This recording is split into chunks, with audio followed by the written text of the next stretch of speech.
नमस्कार साथियों। आज का जो हमारा विषय है वो है एक्सपीरियंस यानी कि अनुभव। हर आदमी के अपनी जिंदगी में कुछ अनुभव होते हैं। अब सवाल ये होता है कि किसी भी व्यक्ति के उसके जीवन में जो अनुभव होते हैं उन अनुभवों से वो क्या सीखता है और कितना सीखता है। इसके संबंध में सबसे पहले मैं आप लोगों को एक कहानी सुनाना चाहता हूँ। ये कहानी है महाभारत की।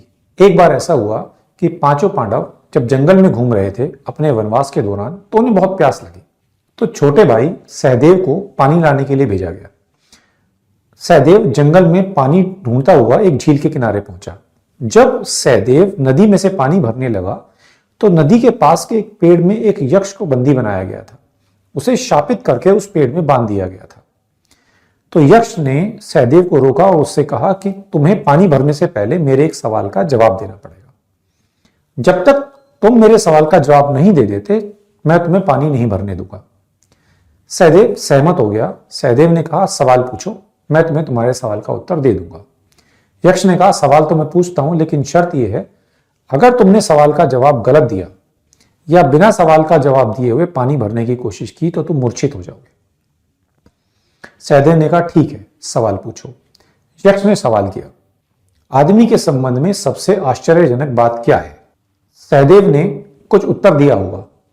उत्तर गलत था और सहदेव वहीं पर मूर्छित होकर गिर गया। जब सहदेव नहीं लौटा तो उसकी खोज में नकुल गया। नकुल से भी यक्ष ने यही सवाल पूछा और वो भी इस सवाल का सही उत्तर नहीं दे पाया और वहीं पर मूर्छित हो गया। ठीक इसी तरह से भीम और अर्जुन भी वहां गए और मूर्छित हो गए। अंत में जब शाम ढलने लगी और चारों भाइयों में से कोई भी वापस नहीं लौटा तो युधिष्ठिर अपने चारों भाइयों की खोज में गया।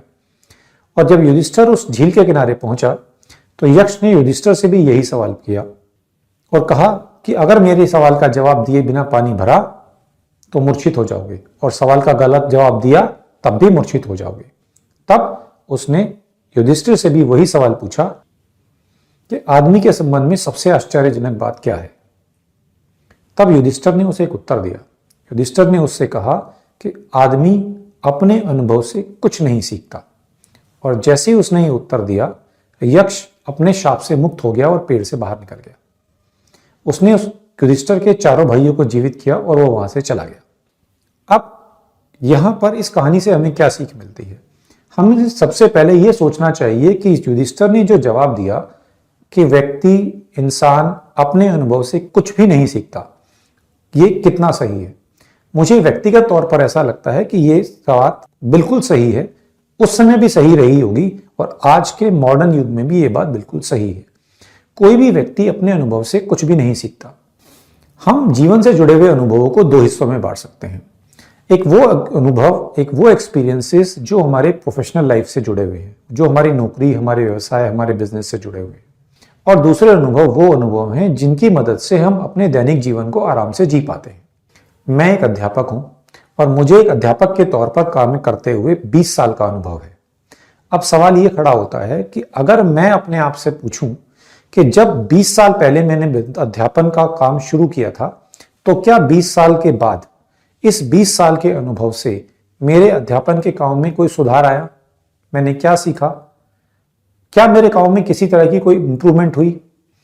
ठीक इसी तरह से जैसे मैं आज अपने आप को एनालाइज करता हूं कि मैंने अपने 20 साल के अनुभव से क्या सीखा, हर व्यक्ति को, चाहे उसका प्रोफेशन कोई भी हो, चाहे वो पुलिस में हो, चाहे वो क्लर्क हो, चाहे वो किसी सरकारी दफ्तर में नौकरी करता हो या वो कोई व्यवसाय करता हो, उसे अपने प्रोफेशनल लाइफ के 10, 15, 20 साल, 25 साल के एक्सपीरियंस को एनालाइज करना चाहिए और उसे एक बार ये देखना चाहिए कि उसने जो अपना इतना लंबा पीरियड बिताया, अपने शुरुआती दिनों में वो जैसा था, क्या आज उसमें कितने गुना इंप्रूवमेंट हुआ है या उसमें किसी भी तरह का कोई इंप्रूवमेंट नहीं हुआ। जैसा वो आज से 20 साल पहले था ऐसा ही वो आज है, या कहीं ऐसा तो नहीं हो गया है कि जैसा वो 20 साल पहले था आज वो वैसा भी नहीं बचा है। अब बात करते हैं अपने दैनिक जीवन की। एक सामान्य जीवन में किसी भी व्यक्ति के अनुभव बहुत थोड़े से होते हैं, बहुत थोड़े से, इतने थोड़े कि उन्हें बड़े आराम से उंगलियों पर गिना जा सकता है। जैसे कि हमने आज गुस्सा किया, आज हम क्रोध में थे, हम कल भी क्रोध में थे, हमने परसों भी गुस्सा किया था, हम पिछले महीने भी गुस्सा करते थे, हम पिछले साल भी गुस्सा करते थे। जैसे हमारा गुस्सा आज से 20 साल पहले था, हमारा गुस्सा, हमारा क्रोध आज भी लगभग वैसा ही है। इतने सालों में हमने हजारों बार, लाखों बार गुस्सा किया है, चीखे हैं, चिल्लाए हैं, चीजों को तोड़ा फोड़ा है, लेकिन उस अनुभव से, उस गुस्से के दर्द से हमने क्या सीखा? क्या हमारी लाइफ में किसी तरह कोई इंप्रूवमेंट आया? शायद बिल्कुल नहीं। हम कल भी लोभ में फंसे थे, हम उससे पहले भी लोभ में फंसे थे, जब से हम पैदा हुए हैं हम हमेशा से बार बार लोभ में फंसते रहे हैं। हमने क्या सीखा? हम कल भी वासना में फंसे थे, हम 1 महीना पहले भी वासना में जी रहे थे। जब से हमने होश संभाला है तब से लेके आज तक 40 साल उम्र हो गई है, 50 साल उम्र हो गई है, 60 साल की उम्र हो गई है, 40 साल का अनुभव है, लेकिन अनुभव, वासना का अनुभव जैसा आज से 20 साल पहले था, 30 साल पहले था, वैसा ही आज भी है। इस अनुभव से हमने अपने जीवन में कुछ भी नहीं सीखा।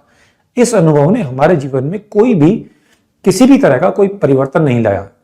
अगर हम लोग एक डायरी बना लें और अपनी उस डायरी में अपने अनुभवों को नोट करना शुरू कर दें, तो हम देखेंगे कि हमारे जो टोटल अनुभव हैं वो कुछ गिनती के ही हैं। वही रोज का गुस्सा, वही रोज की नाराजगी, वही रोज की आपाधापी, वही रोज की भागम दौड़, वही लोभ, वही वासना। इसके अलावा हमारे पास कुछ भी नहीं है। इसीलिए सनातन धर्म में जीवन की जो तुलना है उसकी तुलना चाक से की गई है। जो कुम्हार का चाक है वो एक ही धुरी पर, एक ही केंद्र बिंदु पर एक ही जगह घूमता रहता है, फिर वहीं, फिर वहीं, फिर वहीं और फिर वहीं। हमारा जीवन भी बिल्कुल वैसा ही है। हम जहां आज से 20-30 साल पहले थे, आज भी एग्जैक्टली वहीं के वहीं है। हमारे जीवन में अनुभव के आधार पर किसी भी तरह का कोई भी परिवर्तन नहीं हुआ है। मैं ऐसा नहीं कह रहा हूं कि आपको और हमें कोई अनुभव नहीं होते, अनुभव तो हमें बहुत हुए हैं, लेकिन हमने इन अनुभवों से सीखा कुछ नहीं है, इन अनुभवों से हमने लिया कुछ नहीं है। जीवन में जो अनुभव हमें मिलते हैं वो फूल की तरह से होते हैं। जैसे बगीचे में फूल खिलते हैं, अगर आप उन फूलों को तोड़कर अपने पास रखने की कोशिश करोगे तो वो फूल मुरझा जाएंगे। फूल सुबह खिला, शाम तक मुरझा जाएगा, सूख जाएगा, सड़ जाएगा। अगर आप उन्हें तोड़ के तिजोरियों में बंद भी कर लोगे तो भी उनमें बदबू आने लगेगी। फूलों को बहुत लंबे समय तक बचाकर रखने का केवल एक ही तरीका है कि उन्हें निचोड़कर उनका इत्र निकाल लिया जाए। अगर आपने फूलों को निचोड़कर उनका इत्र निकालना सीख लिया है तो आप उसे सदा सदा के लिए अपने पास रख सकते हैं। अनुभव भी ऐसे ही है। आपको गुस्सा आया, आपने क्रोध किया, ये समझिए कि एक क्रोध का फूल खिला। अब आपको उसे निचोड़ना है, उसे निचोड़ो, उसमें से इत्र निकालो, तब उसमें से बोध जगेगा, तब असली बात समझ में आएगी। इस गुस्से को, इस क्रोध को ऐसे ही मत जाने दो जब तक कि उससे कोई सबक ना ले लो। अगर आपको किसी से प्रेम हुआ है तो समझ लीजिए कि आपके जीवन में एक फूल खिला है, उसे निचोड़ डालो, उसमें से इत्र निकालो, तब बोध जगेगा, तब बात समझ में आएगी।